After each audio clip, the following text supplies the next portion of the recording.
கிறிஸ்துவுக்குள் பிரியமானவர்களே, மீண்டும் ஒரு விசையாக உங்களையும் உங்கள் குடும்பத்தாரையும் ஆண்டவர் கிறிஸ்து திருநாமத்தினாலே வாழ்த்தி வரவேற்றுக் கொள்கின்றேன். ஆமென். கர்த்தர் நல்லவர், கர்த்தர் நல்லவர், அவர் கிருபை. அன்புக்குரியவர்களே, இந்த ஞாயிற்றுக்கிழமை நாம் சிந்திக்கும்படியாக நம்முடைய தென்னிந்திய திருச்சபை சினாட் மாமன்றம் நமக்கு கொடுத்திருக்கிற ரொம்ப அழகான ஒரு தலைப்பு, மன உருக்கம் அன்பிலும் துன்பத்திலும் இணைந்திருத்தல். இந்த ஞாயிற்றுக்கிழமை உலக திருச்சபையோடு இணைந்து நாம் இதை ஹீலிங் சண்டையாக அனுசரித்துக் கொண்டிருக்கின்றோம். இந்த அருளுரைக்கு போவதற்கு முன்பாக ஒரு சிலரை திருச்சபையாக கௌரவிப்பதிலும் அவர்களை பாராட்டுவதும் என்னுடைய மிகுந்த கடமையாக நான் யோசிக்கின்றேன். ஆண்டவர் நிறைய ஊழியர்களை செய்தார். அதில் அவருடைய மிக பிரதான ஊழியம் குணப்படுத்துகின்ற ஊழியம், ஹீலிங் மினிஸ்ட்ரி. அந்த ஊழியத்தை இன்றைக்கு உலகம் முழுவதும் செய்து கொண்டிருக்கிற நம்முடைய மருத்துவர்கள், நம்மளுடைய மருத்துவ பணியில் இருக்கக்கூடிய செவிலியர்கள், பாராமெடிக்ஸ் எல்லோரையும் வாழ்த்து விரும்புகின்றேன். நம்முடைய திருச்சபையில் அநேகர் இருக்கிறாங்க, மருத்துவரை நான் பார்க்கின்றேன். உங்கள் யாவரையும் எழுந்து நிற்குமாறு அன்புடன் நான் கேட்டுக்கொள்கின்றேன். மருத்துவமனைகளில் பணியாற்றுகின்ற ஒவ்வொரு இத்தனை நபர்கள், இன்னும் நிறைய பேர் இருக்காங்க, ஒருவேளை அவங்க இல்ல, இவங்க யாவரையும் ஆண்டவர் இயேசுவின் திருநாமத்தினாலே நாங்கள் திருச்சபையாக வாழ்த்துகின்ற கர்த்தர் உங்களுடைய குணப்படுத்துகின்ற ஊழியத்தை அதிகமாய் ஆசீர்வதிப்பாராக. நம் கரைகளை தட்டியா ஒரு வாழ்த்தலாம்.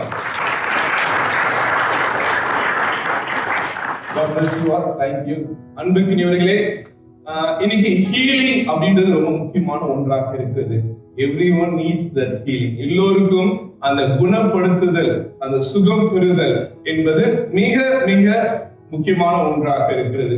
நான் ஹீலிங் அப்படின்னு நம்ம ஒரு அளவுக்கு மட்டுப்படுத்தி விடுகின்றோம். இந்த ஹீலிங் எதோட நம்ம அடையாளப்படுத்துறோம்னா, நம்மளுடைய பிசிக்கல் பாடி, நம்முடைய சரீரத்திற்கு சுகம் தேவை என்பதுதான் நம்மளுடைய இது. ஆனால் இயேசு கிறிஸ்து சொல்லக்கூடிய அந்த ஹீலிங் என்பது இட்ஸ் ஹோலிஸ்டிக் ஹீலிங், முழுமையான ஒரு சுகப்படுத்துதல், ஒரு குணப்படுத்துதல் என்பதை நாம் புரிந்து கொள்ள வேண்டியதாக இருக்கிறது. ஏன் இதை நான் சொல்ல விரும்புகிறேன் என்றால், இன்னைக்கு நம்ம ஹீலிங் அப்படின்னு நம்ம ரெகுலர் செக்அப், நம்மளுடைய ரிப்போர்ட்ஸ், நம்மளுடைய டாக்டர்ஸோட இருக்கக்கூடிய நம்மளுடைய கான்வர்சேஷன்ஸ், இதுதான் இந்த சுகப்படுத்துகின்றதோடைய அதோடைய பவுண்டரியாக நம்ம பார்க்கின்றோம். ஆனால் நம்மளுடைய சரீரம், நம்மளுடைய ஆன்மா, நம்மளுடைய பிசிக்கல், நம்மளுடைய ஸ்பிரிச்சுவல், நம்மளுடைய எமோஷனல் எல்லாவற்றுக்கும் ஒரு ஹீலிங் தேவைப்படுகிறது. நிறைய நேரத்துல உடல்ல நல்ல சுகத்தோடு உட்கார்ந்துட்டு இருப்பாங்க, நல்ல ஆரோக்கியத்தோட, வெல்பில்த்தோட. இனி கூட ஒரு வார்த்தை கேள்விப்பட்டேன், மேட்சோ மேன் அப்படின்னு, நல்ல திடகாத்தமான ஒரு சரீரத்தோடு.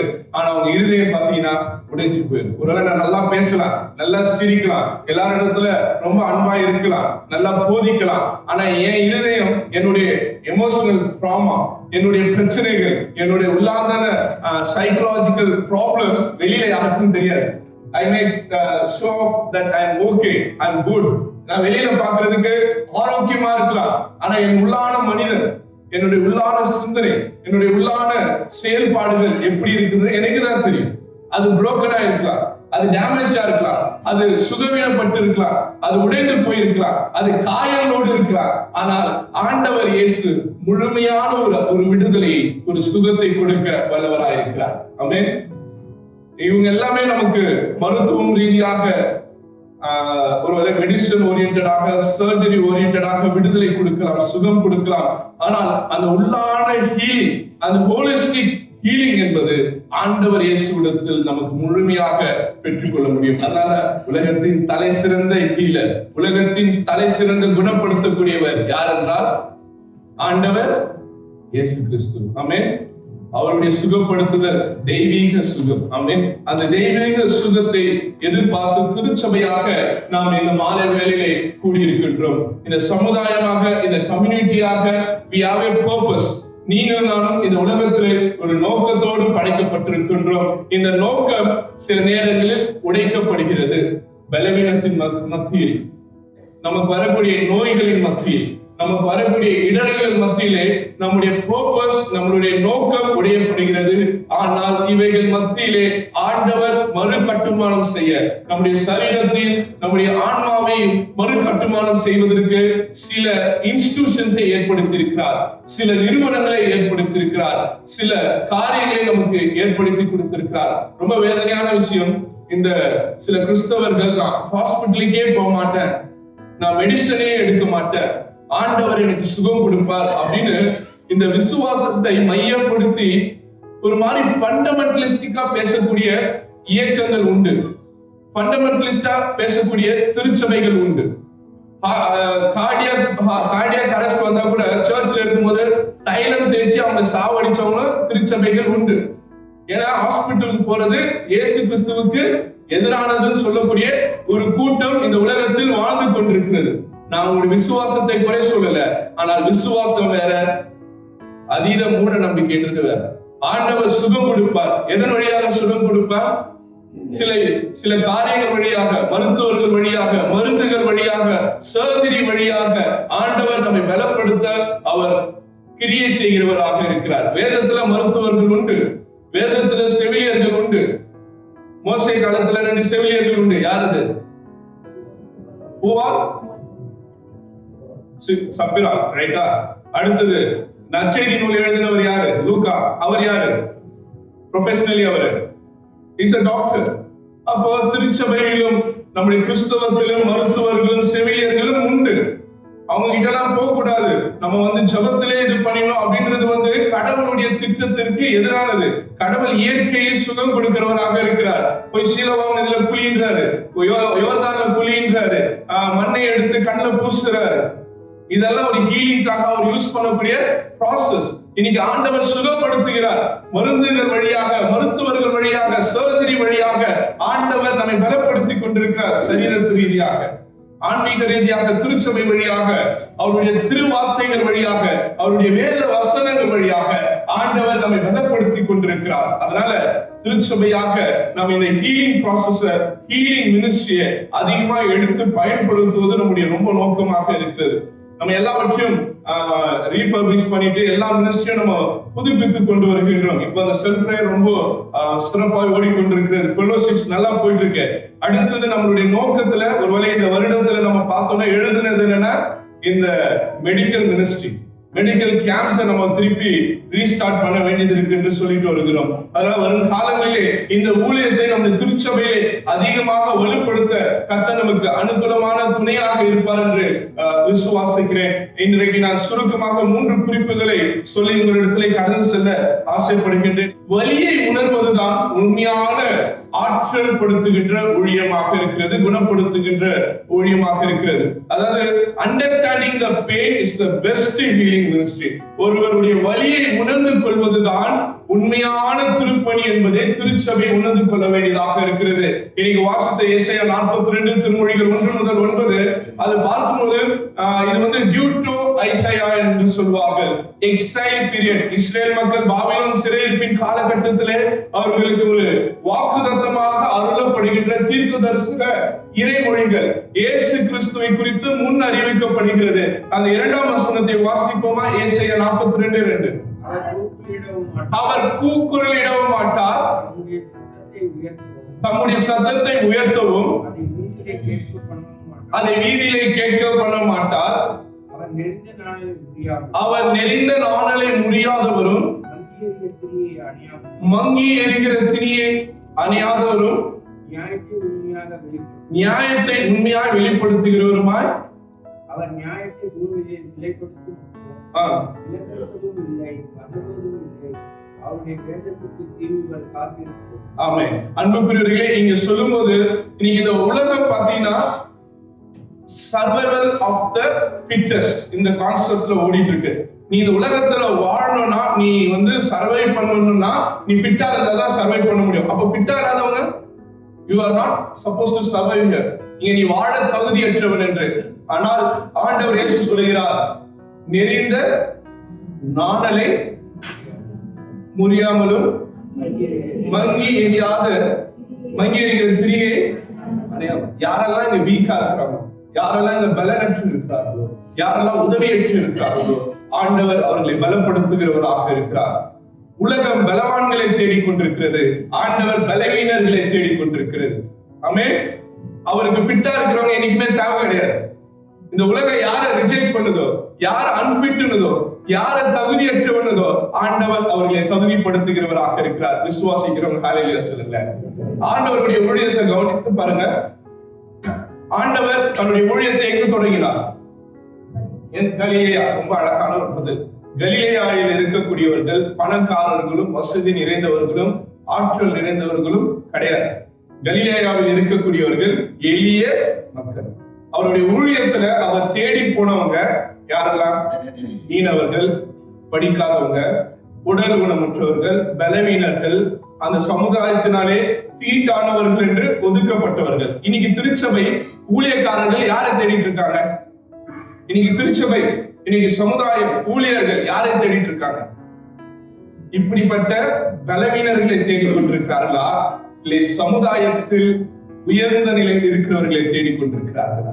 இன்னைக்கு ஆண்டவர் திருச்சபை எதிர்பார்க்கக்கூடிய ஊழியம் ஜெருசலேம் மினிஸ்ட்ரி அல்ல. எருசலேம்ல பாத்தீங்கன்னா அங்க இருக்கக்கூடிய பியூரோகிராட்ஸ், அரிஸ்டோகிராட்ஸ், பணக்காரர்கள், செல்வ செழிப்பு நிறைந்த கொடுத்தவர்கள். இயேசு அவர்களை தேடி ஊழியத்தை மேற்கொள்ளல. இயேசு எளிய மக்களை தேடி தம் ஊழியத்தை தொடங்கினார். எளிய மக்களிடத்தில் தம் ஊழியத்தை ரிஜிஸ்டர் பண்ணினார். அவர் பண்ண மிக சிறந்த ஊழியம், யாரெல்லாம் அந்த சமுதாயம் நோயுற்றவர்கள், பலவீனர்கள் என்று சொல்லி ஒதுக்கி வைத்தார்களோ, அவங்களை அந்த பகுதியிலிருந்து புறம் தள்ளி விட்டார்களோ, யாரெல்லாம் மார்ஜினலைஸ் பண்ணி வைத்திருந்தார்களோ, அவர்கள் மத்தியிலே ஊழியம் செய்து அவளுக்கு சுகத்தை கொடுத்தார். பார்வையற்றவருக்கு பார்வையும், நடக்க முடியாதவர்களுக்கு அவர் சுகத்தையும், தொழு நோயாளிகளுக்கு பலத்தையும் தந்து ஆண்டவர் அவருடைய வாழ்வை டிரான்ஸ்பார்ம் பண்ணார். இன்னைக்கு ஆண்டவருடைய ஊழியம் அவருடைய வலியை உணர்வும்.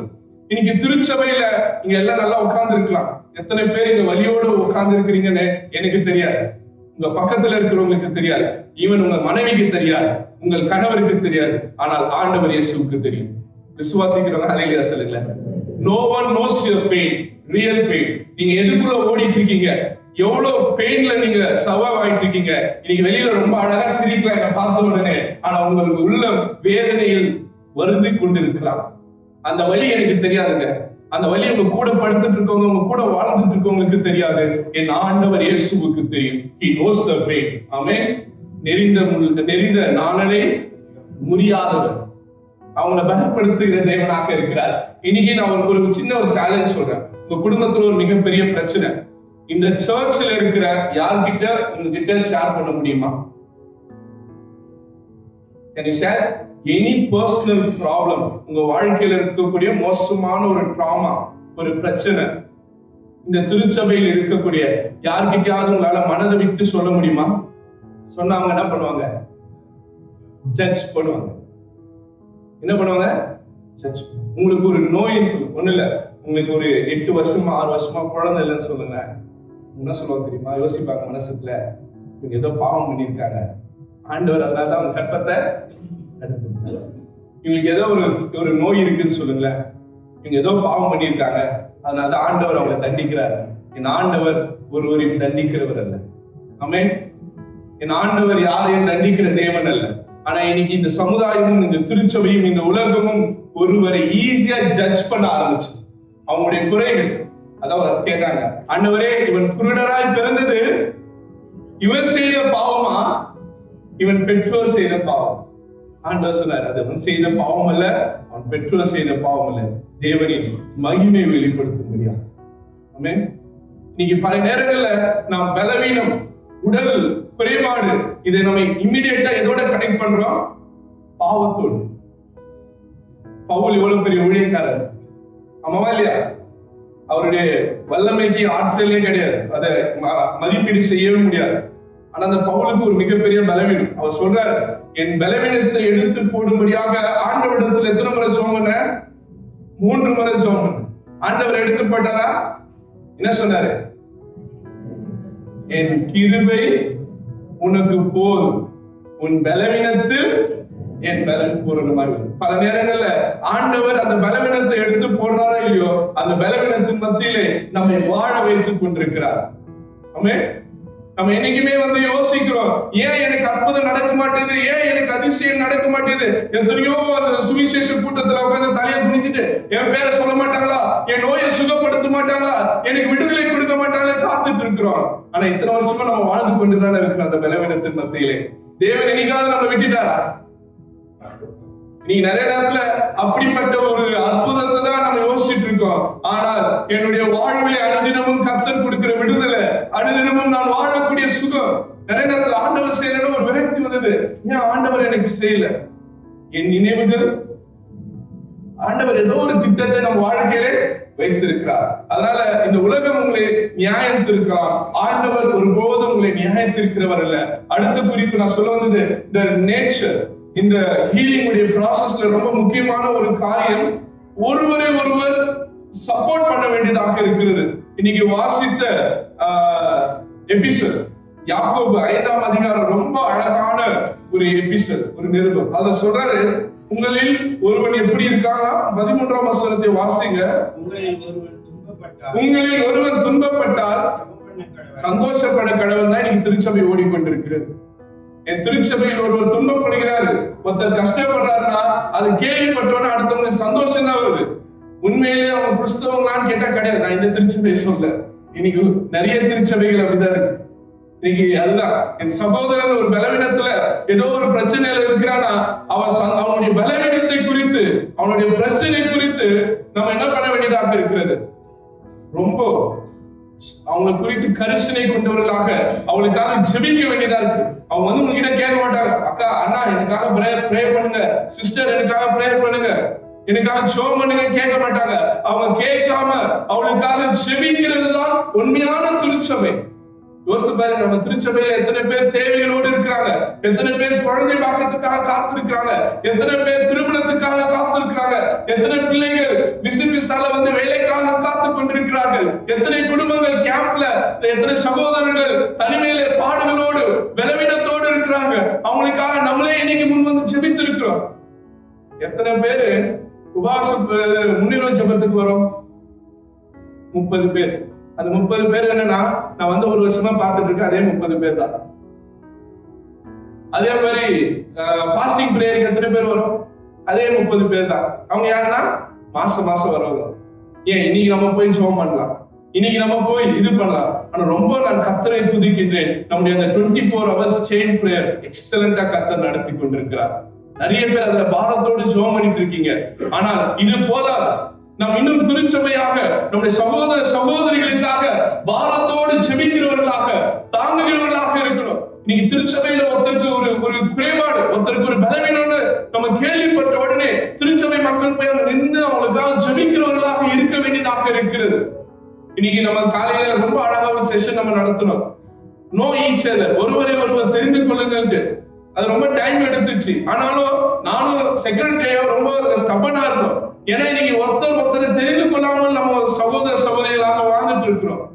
யாரு இவங்க பேர் என்ன, இவங்க குடும்பம் என்ன, இவங்க எங்க, இவங்க பேக்ரவுண்ட் என்ன யாருக்கும் தெரியல. ஏன்னா நம்ம ஃப்ளோட்டிங் காங்கிரிகேஷன் வரும் போயிட்டு இருக்கோம், ஒருத்தருக்கு கரிசனை இல்லாமல் போய் கொண்டிருக்கிறது. இல்ல, திருச்சபை அதுக்காக இல்ல.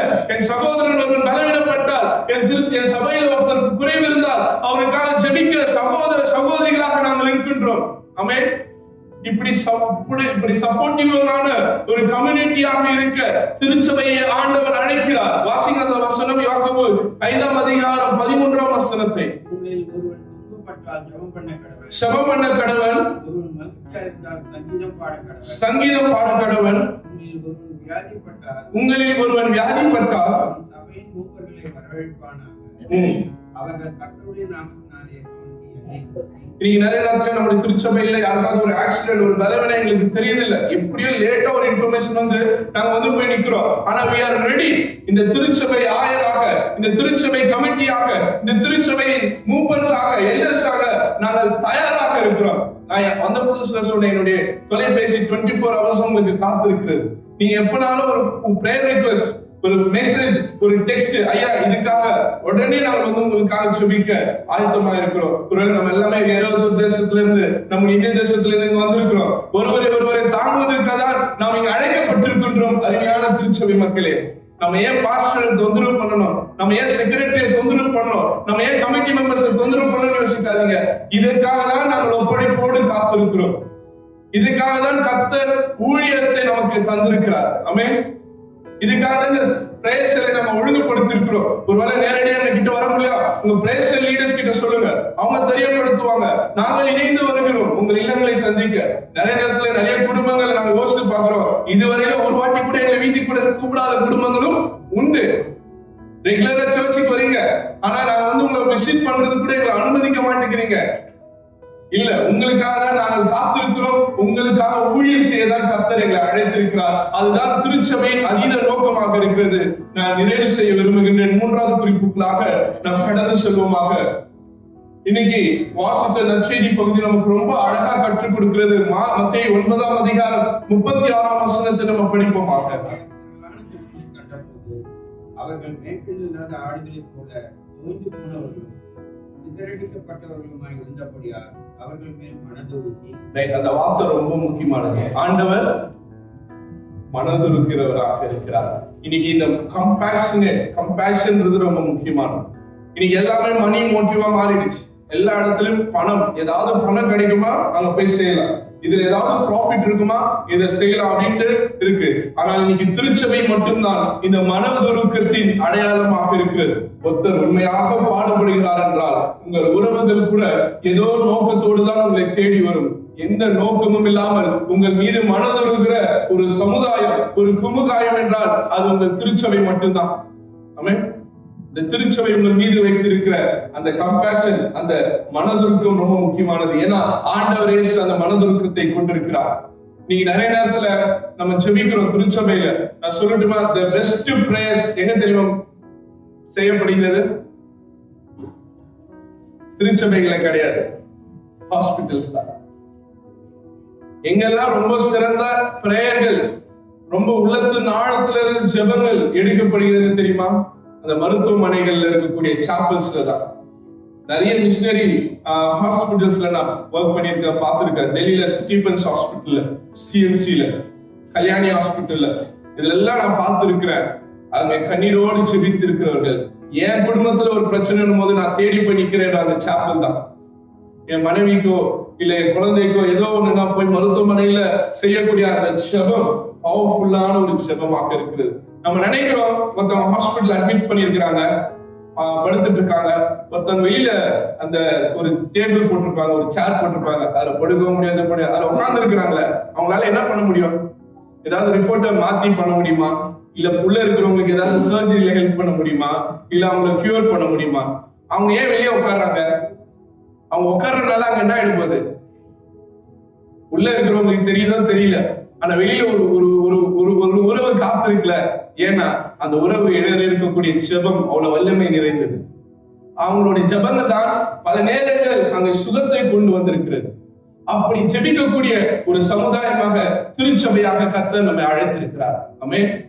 இந்த மனதுருக்கத்தின் ஒரு அடையாளமாக ஆண்டவர் நம்மை ஏற்படுத்தி கொண்டிருக்கிறார். அருமையான ஜெபச்சனமே, நாம் அதற்காக அழைக்கப்பட்டவர்களாக இருக்கின்றோம்.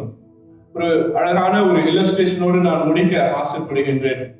ஒரு முதலைய ஒரு யானை தண்ணிக்குள்ள போச்சுன்னா அந்த முதல்ல ஈஸியா அந்த யானையை கொன்று அதை சாகடிச்சு. ஆனா அதே முதல்ல நிலத்துல ஒரு பூனையை கூட வேட்டையாட முடியாது. ஏன் அப்படின்னா அதனுடைய பலம் என்னதான்? உங்களுடைய பலம் இந்த திருச்சபை தான். ஆமென். இந்த திருச்சபைக்குள்ளாக, இந்த திருச்சபை கடவுளுடைய பிரசனத்துக்குள்ளே நாம் ஆற்றல் நிறைந்தவர்களாக இருக்கின்றோம். இதை விட்டு நம்ம வெளியே போனோம்னா நமக்கு ஒண்ணுமே கிடையாது. நம்ம எங்க சுற்றி திரிந்தாலும் நம்முடைய ஆற்றல் இந்த திருச்சபையாக இருக்கிறது. எப்படி முதலைக்கு தண்ணீரோ நமக்கு இந்த திருச்சபை.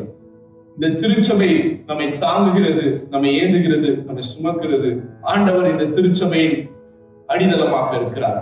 அதனால எந்த நிலையில் நீங்கள் இருந்தாலும் ஆண்டவர் இயேசு உங்களை சுகப்படுத்த வல்லவராக இருக்கிறார். உங்களை சுகப்படுத்துவதற்காக ஆண்டவர் சில கருவிகளை இந்த சமுதாயத்தில் வைத்திருக்கிறார், சில உறவுகளை வைத்திருக்கிறார். ஆண்டவரிடத்தில் உங்களை முழுமையாக ஒப்புக் கொடுங்கள். ஆண்டவர் உங்களை குணப்படுத்த, உங்களை ஆற்றல் படுத்த வல்லவராக இருக்கிறார். கர்த்தர் தாமே இந்த வார்த்தைகளை ஆசீர்வதித்து தருவாராக. தலைகளை தாழ்த்தி ஆண்டவரை நோக்கி ஜெபம் செய்யுங்கள். எங்களை சுகப்படுத்துகிற, ஆற்றல் படுத்துகிற இறைவா, உம்மை நன்றியோடு ஸ்தோத்திரிக்கிறோம். உம்முடைய திரு வார்த்தைகளால் எங்களை இந்த நாளிலே நீ பலப்படுத்திருக்கிறீர். அதற்காக உம்மை நன்றியோடு துதிக்கின்றோம்.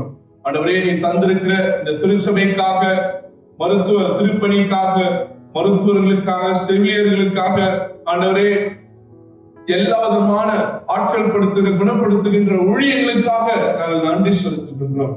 கர்த்தர் தொடர்ந்து இந்த திருச்சபையை வழியாக இந்த சமுதாயத்திலே மாற்றங்களை கொண்டு வர எங்களின் கரங்களிலே தாழ்த்து கொடுக்கிறோம். இயேசுவின் நாமத்தில் ஜெபிக்கிறோம் எங்கள் நல்ல தந்தையே.